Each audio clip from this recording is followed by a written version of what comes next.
My name is Jasmine May Villar Alban. I'm 23 years old. From ISAT College, Dasma. Taking up Bachelor of Science in Office Administration, and attended hours is 300 hours, and from Database Management.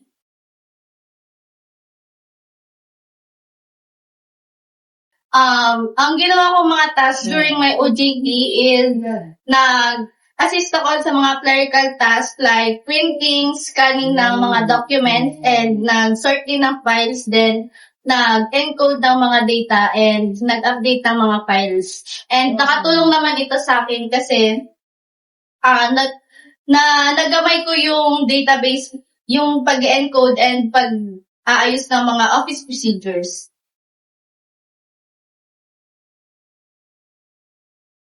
Ang mga natutunan ko sa OJT is maging responsible lang and magkaroon ng time management sa oras, and maging responsible sa lahat ng magiging trabaho. And makakatulong ito sa akin kasi makakatulong ito hindi lang sa aking future career, kundi sa pang-araw-araw na din na gagawin ko sa aking buhay. Message ko po is thank you po sa lahat ng staff and sa supervisor po namin na ginide po kami sa lahat, and sa kay Ma'am Jenny na din po na tinulungan kami na turuan kami, naging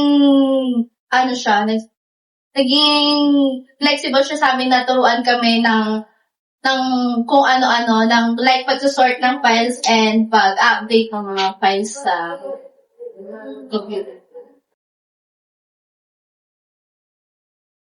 Ang ma-advise ko lang sa next interns is i-enjoy lang nila yung oras nila sa pag-OJT, and seryosohin nila, huwag nila masyadong seryosohin. Like, i-enjoy lang nila. Huwag silang masyadong ma-pressure kasi yung pressure is nandyan lang din talaga. Hindi mo mawala yun sa lahat ng. Thank you.